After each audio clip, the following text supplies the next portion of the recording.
اعوذ باللہ من الشیطان الرجیم بسم اللہ الرحمن الرحیم۔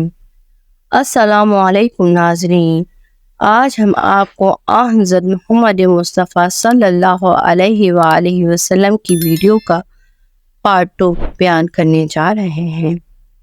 حضرت صلی اللہ علیہ وآلہ وسلم کی عمر جب 40 سال ہوئی تو اللہ تعالیٰ نے آپ کو نبوت کا مژدہ حضرت جبرائیل علیہ السلام کے ذریعے سنایا۔ پہلی وحی اس وقت نازل ہوئی جب آپ صلی اللہ علیہ وآلہ وسلم غار حرا میں کائنات حقیقی کے بارے میں غور و فکر میں ڈوبے ہوئے تھے۔ جب آپ صلی اللہ علیہ وآلہ وسلم مرتبہ نبوت پر فائز ہو گئے تو آپ پر سب سے پہلے ایمان لانے والی عورتوں میں حضرت خدیجہ رضی اللہ تعالی عنہا پہلی خاتون تھیں۔ مردوں میں آپ کے دوست حضرت ابو بکر صدیق رضی اللہ تعالی عنہ اور بچوں میں حضرت علی رضی اللہ تعالی عنہ اور غلاموں میں حضرت بلال رضی اللہ تعالی عنہ تھے۔ اور پھر اس طرح اسلام کا کارواں بڑھتا گیا۔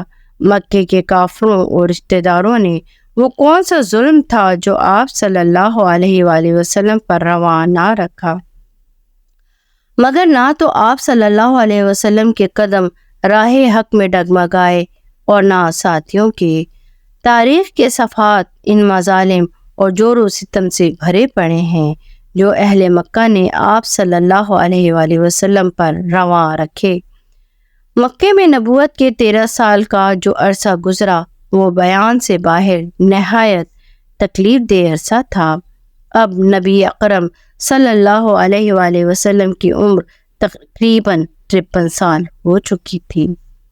13 سالہ دور کو 3 حصوں میں یوں تقسیم کیا جا سکتا ہے۔ نمبر 1، مبعوث ہونے کے بعد 3 سال کا عرصہ آپ نے خاموشی سے دعوت و تبلیغ کا فریضہ سر انجام دیتے گزارا۔ نمبر 2، دوسرا دور 4 سال کا ہے جب قریش کی طرف سے مخالفت میں شدت پیدا ہوتی گئی۔ اس میں آپ کو اور ساتھیوں کو کافی مصائب کا سامنا کرنا پڑا، جس میں 3 سال تک آپ صلی اللہ علیہ وآلہ وسلم کو سارے خاندان کے ساتھ شعیب ابی طالب کی گھاٹی میں قید کر دیا گیا اور ہر طرح سے آپ کا قریش مکہ کے کافروں نے سماجی اور معاشی مقاطعہ کیے رکھا۔ یہ دور سخت ابتلا اور مصیبتوں کا دور تھا، مگر رسول اکرم صلی اللہ علیہ وآلہ وسلم اور ان کے رفقاء رضوان اللہ اجمعین کے عزم میں کوئی فرق نہ آیا۔ 7 قبل ہجرت میں حضرت حمزہ رضی اللہ تعالی عنہ اور حضرت عمر رضی اللہ تعالی عنہ نے اسلام قبول کیا۔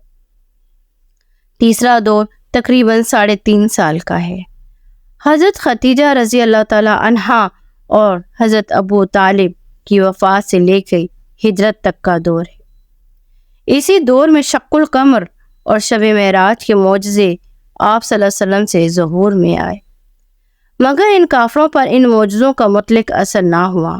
انہی ایام میں کافروں کی بے انتہا سختیوں اور مظالم کے سبب آپ کے حکم سے 11 افراد کا قافلہ حبشہ ہجرت کر گیا اور بعد میں مزید 72 افراد کا قافلہ حبشہ کی طرف ہجرت کر گیا۔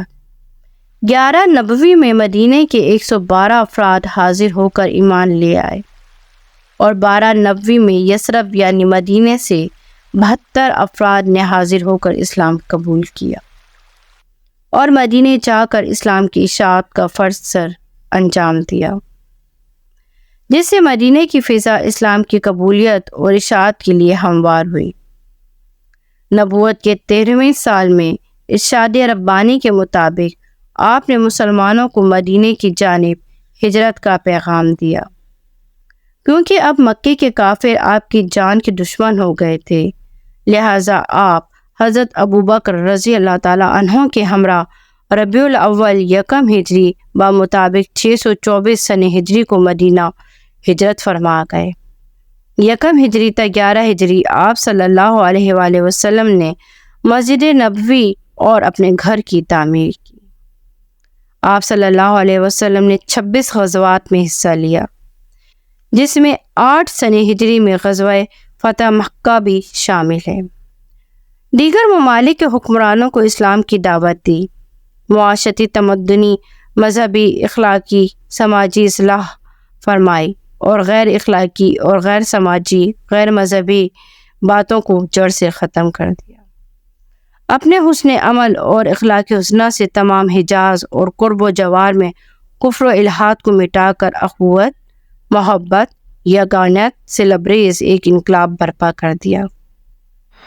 کلمہ، نماز، روزہ، زکوٰۃ اور حج کی ادائیگی کے طریقے ہر مسلمان کو سکھا کر ان میں یہ عمل عملی طور پر جاری و ساری کیا۔ جہاد فی سبیل اللہ کا ہر مسلمان کے دل میں جذبہ معجزن کیا۔ تزکیہ نفس کی تعلیمات اور قرب خداوندی کے حصول کا ذوق عطا فرما کر اصحاب صفا کے نام سے صوفیاء کرام کی ایک جماعت تیار فرمائی۔ آپ صلی اللہ علیہ وآلہ وسلم نے اپنی زندگی میں صرف ایک حج اور 2 عمرے فرمائے، اور حج کے موقع پہ حجۃ الوداع کا وہ بصیرت افروز خطبہ دیا جو شریعت محمدی کی اساس اور جو رہتی دنیا تک تمام مسلمانان اسلام کے لیے مشعل راہ ہے۔ 12 ربیع الاول 11 ہجری میں آپ نے باروز سموار آپ صلی اللہ علیہ وسلم نے اس دنیا سے پردہ فرمایا۔ آپ کی عمر 63 سال مورخوں نے بیان کی ہے۔ آپ صلی اللہ علیہ وسلم تہجد میں جو دعا پڑھتے تھے، اس میں ایک فقرہ یہ بھی ہوتا تھا: سب نبی برحق ہیں اور محمد صلی اللہ علیہ وآلہ وسلم بھی برحق ہیں۔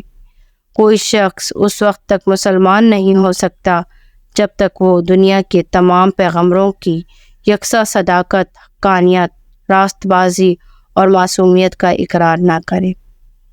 ہر قوم میں نبی بھیجے گئے تاکہ وہ ان کو ہدایت کریں اور نیکی کی راہ دکھائیں۔ پھر بھلا کوئی کس طرح اللہ کے فرمان کو جھٹلا سکتا ہے؟ جھٹلانے کا مطلب نافرمانی اور گستاخی ہے۔ یہی اسلام اور دیگر مذاہب میں واضح فرق ہے۔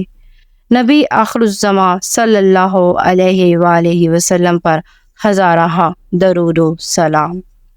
ناظرین، یہ تھا ہماری آج کی ویڈیو کا پارٹ 2 جو حضرت محمد مصطفیٰ صلی اللہ علیہ وآلہ وسلم کے بارے میں تھا۔ ہمیں امید ہے کہ آپ کو ہماری آج کی یہ ویڈیو بہت پسند آئی ہوگی۔